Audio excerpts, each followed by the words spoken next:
नमस्कार. Red soul stories या YouTube चॅनलवरील आपले शिरीष दादा आणि पूजा वहिनी आपल्याला अत्यंत आपले प्रिय लाडके यूट्यूबर, परंतु आज आपले शिरीष दादा हे पूजा वहिनीला अर्ध्यातच सोडून गेले. असं काय झालं त्यांच्याबरोबर आपण हे पुढे पाहणारच आहोत. कोविड-19 लॉकडाऊनमुळे मुंबईत राहणाऱ्या एका सेल्स मॅनेजर शिरीष गवस आणि त्यांच्या पत्नी पूजाच्या आयुष्यात खूप मोठं वळण आलं. दोघांच्याही नोकऱ्या गेल्या आणि ते आपल्या गावी सिंधुदुर्गातील दोडामार्ग येथील सासोलीला परतले. या कठीण काळातही त्यांनी आता एकमेकांची साथ नाही सोडली. त्यांनी YouTube channel red soil stories सुरू केलं, ज्यामध्ये त्यांनी कोकणची खाद्य संस्कृती, शेती आणि साध्या जीवनशैलीचा सुंदर असा परिचय दिला. त्यांचा हा चॅनल अगदी जलद गतीने लोकप्रिय झाला आणि 4 लाखाहून जास्त सबस्क्रायबर्स मिळवले. 2024मध्ये त्यांना एक गोंडस छान अशी मुलगीही झाली. मात्र अचानक शिरीषला ब्रेन ट्यूमरचा त्रास सुरू झाला. सुरुवातीला त्याला फक्त डोकेदुखी मानून तात्पुरतं उपचार देण्यात आले, पण 22 जुलैला त्याला त्याची गंभीर तब्येत झाली आणि आता त्याला तातडीने रुग्णालयात दाखल करण्यात आले. 2 शस्त्रक्रिया झाल्या तरीही मेंदूत झालेल्या इन्फेक्शनमुळे तो वाचू शकला नाही आणि ऑगस्टमध्ये त्याचा मृत्यू झाला. शिरीषच्या मृत्यूने त्याच्या कुटुंबियासह चाहत्यांमध्ये मोठा धक्काच बसला. ब्रेन ट्यूमरविषयी जागरूकता आणि लक्षणाचे महत्त्व याकडे लक्ष देण्याची गरज या घटनेमुळे अधोरेखित झाली. शिरीष गवस आणि त्यांची पत्नी पूजा यांनी लॉकडाऊनमध्ये यूट्यूब चॅनल सुरू करून यश मिळवले आणि रेड सॉइल स्टोरी चॅनलने कोकणच्या जीवनशैलीचा आणि संस्कृतीचा सुंदर असा अनुभव, सुंदर परिचय आपल्यापर्यंत त्यांनी पोहोचवला. चॅनलने अगदी 4 लाखाहून अधिक सबस्क्रायबर्स प्राप्त केले आणि 40 देशांमध्ये प्रेक्षक मिळाले. 2024मध्ये शिरीष आणि पूजाला मुलगी झाली आणि पहिला वाढदिवस साजरा केला. शिरीषला ब्रेन ट्यूमर झाला, ज्यामुळे त्याला 2 शस्त्रक्रिया कराव्या लागल्या. ब्रेन ट्यूमरच्या लक्षणामुळे अगदी डोकेदुखी, फिट्स, दृष्टीच्या समस्या येऊ शकतात, जे अनेकदा मायग्रेनशी गोंधळले जातात. शिरीषचा अचानक मृत्यू यूट्यूब समुदाय आणि कुटुंबियासाठी खूप मोठा धक्काच ठरला. लॉकडाऊन काळातील सर्जनशीलतेचे शिरीष आणि पूजांनी यांनी लॉकडाऊनमध्ये आलेल्या आर्थिक संकटात हार मानण्याऐवजी यूट्यूब चॅनल सुरू केलं. आपल्या क्षेत्रात नवीन मार्ग शोधले.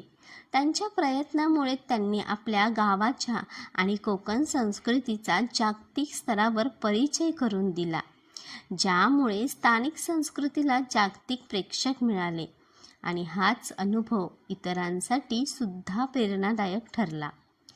रेड सॉइल स्टोरी चॅनलने कोकणच्या साध्या निसर्गाशी जोडलेल्या जीवनशैलीचे आणि खाद्य संस्कृतीचे वैशिष्ट्य जागतिक स्तरावर पोहोचवले.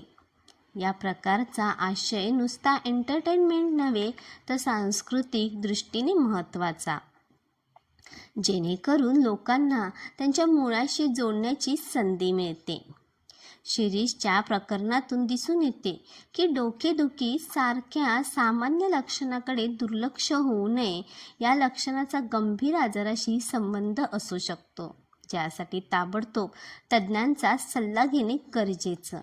विशेषतः आजच्या डिजिटल युगात जिथे स्क्रीन टाईम वाढत आहे, फार महत्त्वाचे आहे. शिरीषने स्थानिक डॉक्टरांकडे उपचार घेतले, पण त्याच्या गंभीर आजाराचा योग्य निदान उशिरा झाला. त्याचमुळे आता आरोग्य सेवा व्यवस्थेत सुधारणा आणि लोकांमध्ये आरोग्य जागरूकता वाढवण्याची गरज अधोरेखितच आहे. शिरीषच्या मृत्यूच्या वेळी त्याच्या पत्नी पूजाने आणि कुटुंबियांनी कठीण काळातही एकमेकांचा आधार दिला. कुटुंबातील प्रेम, साथ अशा संकटांना समोर जाण्यासाठी अत्यंत आवश्यक आहे. यूट्यूबसारख्या डिजिटल प्लॅटफॉर्ममुळे ग्रामीण भागातील जीवनशैली आणि संस्कृती जागतिक लोकांपर्यंत पोहोचू शकते. हे स्थानिक समुदायासाठी आर्थिक आणि सांस्कृतिक विकासाचे एक मोठं साधन ठरू शकतं. ब्रेन ट्यूमर कसे निर्माण होतो, त्याचं नेमकं कारण काय आहे, या बाबतीत अजूनही संशोधन सुरू आहे. शिरीषच्या प्रकरणातून हे लक्षात येते की अधिक व्यापक संशोधन आणि जनजागृती आवश्यक आहे, जेणेकरून वेळेत निदान आणि योग्य उपचार शक्य होतील.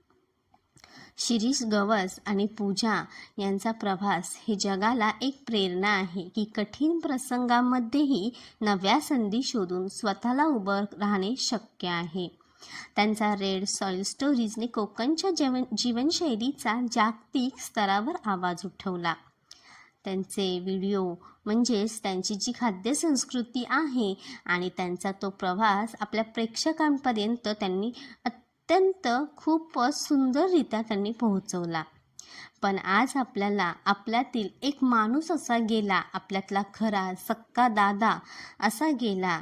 त्यामुळे शोककळा पसरली आणि दुःखद निधनामुळे ब्रेन ट्यूमरसारख्या गंभीर आजाराबाबत जागरूकता वाढवणे किती आवश्यक आहे हे अधोरेखित झाले. आधुनिक जीवनशैलीत वाढती स्क्रीन टाईम, तणाव आणि आरोग्यविषयक दुर्लक्ष यामुळे अशा आजारांचे प्रमाण वाढू शकते. त्यामुळे वेळेवर तज्ज्ञांचा सल्ला घेणे, योग्य तपासणी करणे आणि आरोग्याबाबत जागरूक राहणे अत्यंत गरजेचं आहे. शिरीषच्या आठवणीत आणि त्यांच्या कुटुंबियासाठी ही घटना एक मोठा धक्का, पण त्यांनी जगाला दिलेला संदेश, संस्कृती, परंपरेचा वारसा ह्या दोघांनी कायम जपलेला आहे. आणि आज आपण पूजाताईला आधार देऊया, पूजाताईला सात्वन करूया. पूजाताई आणि शिरीष दादा आपल्यातले आपले सख्खे वाटणारे, पण आता शिरीष दादा आपल्यातला हरवला. पूजाताई एकटी पडली आहे. त्यामुळे मित्रांनो, खरंच हा व्हिडिओ शेअर करा आणि व्हिडिओला लाईक आणि कमेंट नक्कीच करा. धन्यवाद.